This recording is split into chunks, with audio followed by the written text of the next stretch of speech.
ഇലാഹായ പൂരാനോട് തീരവും പകലും തേടി ഖലീലായ ഇബ്രാഹിം നബിക്കു കിട്ടി മകനായി ഇസ്മായിൽ നബി എന്ന കനകക്കട്ടി. ചേച്ചിയുടെ പേരെന്താണ്? സാവിത്രി. നിങ്ങളെ വീടോ?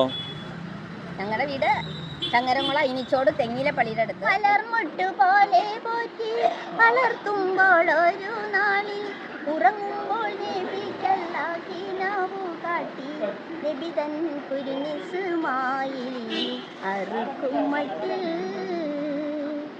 അഗാധവൻ കാണിച്ചുള്ള ആ സ്വപ്നത്തിൻ്റെ കള്ളി അരുമക്കിടാവിനോട് ഉണർത്തിച്ചോതി.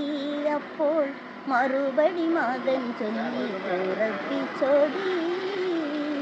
ഇലാഹായ പൂരാനോട് തീരവും പകലും തേടി ഖലീലായ ഇബ്രാഹിം നബിക്കു കിട്ടി മകനായി ഇസ്മായിൽ നബി എന്ന കനകക്കട്ടി.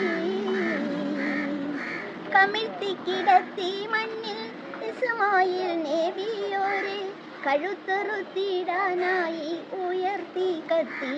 ഉടനെ സൃഷ്ടാവിൻ മറുപടി അത് വിടുത്തിയതിൻ്റെ ബദൽ ബലിയർപ്പണം ചെയ്യാൻ കൊടുത്തു ഒരാട്ടിൻ കുട്ടി കണിയിലുണ്ടാക്കി.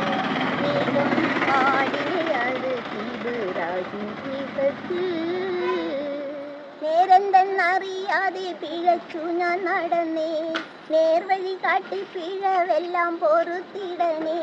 നീറുന്ന മനസ്സിൽ നീ കുളിർ വീശി തരണേ, നിയമത്തും റഹ്മത്തും നിറയ്ക്കൻ്റെ പരനെ. പരമദയാപരനായൊരു സുബ്ഹാനെ, കരളിൻ്റെ ഒരുക്കങ്ങൾ അറിഞ്ഞു നീ അനുഗ്രഹം ചൊല്ലിയണമെൻ്റെ തമ്പുരാനെ. ചേച്ചിയുടെ പേരെന്താണ്? സാവിത്രി. നിങ്ങളെ വീടോ?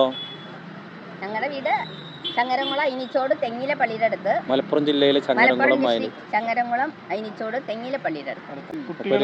കുട്ടികൾ 3 പെൺകുട്ടികൾ, 3നെയും കെട്ടിച്ചു.